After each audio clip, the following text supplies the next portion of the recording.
Lab 4, Oscillations.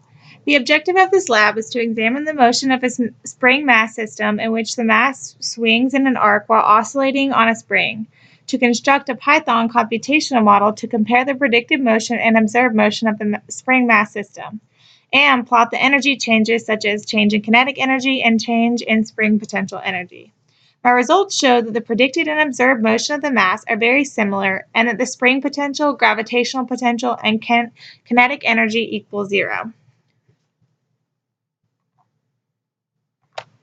I uploaded the video of the mass oscillating into Tracker and analyzed its motion. As you can see, the motion of the mass forms an oscillating graph. For this lab, I applied several fundamental principles. First, I used Newton's second law, which uses the quantities of mass, velocity, change in position, and change in time to predict an object's motion. The mass of the spring system was 0.402 kilograms, and the initial velocity was 0 because the mass was released from rest. An initial position shown here, which was given by the Tracker software. When I applied Newton's second law to the VPython code, I added the initial mass, position, and velocity into the code. In the while loop of the code, I added these two equations which update the velocity and position of the mass as time increases. Next, I determined the net force on the spring mass system by taking into account two different forces.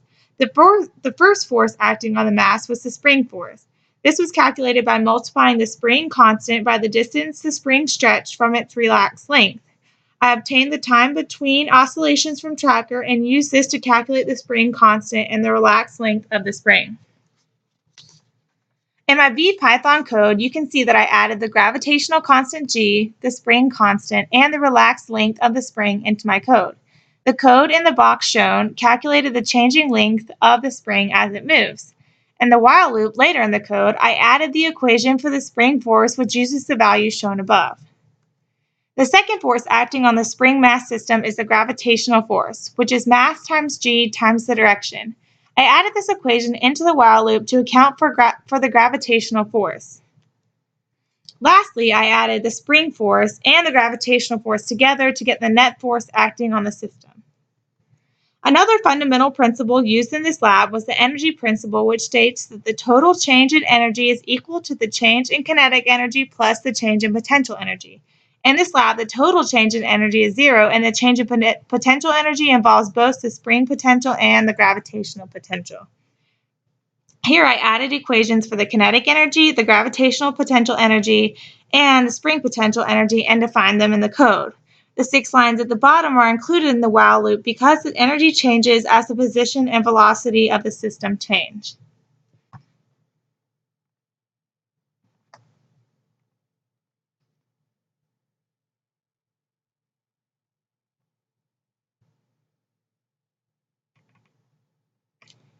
When I run the code and input the CSV file from Tracker, you can see both the predicted motion of the mass and the observed motion of the mass, which have very similar oscillations. Here's the change in energy versus time graph. The blue line represents the change in kinetic energy. The yellow line represents the total change in energy, which is 0. The red line represents the change in spring potential energy. And the green line represents the change in gravitational potential energy, which increases and decreases inversely. Here's the position versus time graph of the predicted and observed motion of the mass. The two oscillating lines are very similar, and the source of error can be attributed to user error while tracking the motion of the mass during each time frame. The energy principle states that the change in energy is equal to the sum of the kinetic energy, the gravitational potential energy, and the spring potential energy. As you can see from the graph of the yellow line, the total energy is 0, so the energy principle is satisfied. The period of oscillation for the y values was calculated before to be 1.519 seconds, and the period of oscillation for the x values is 1.61 seconds. The y oscillation period is slightly smaller than the x oscillation period. The graph showed that the potential energy and kinetic energy added together equals 0, and thus the total energy is 0.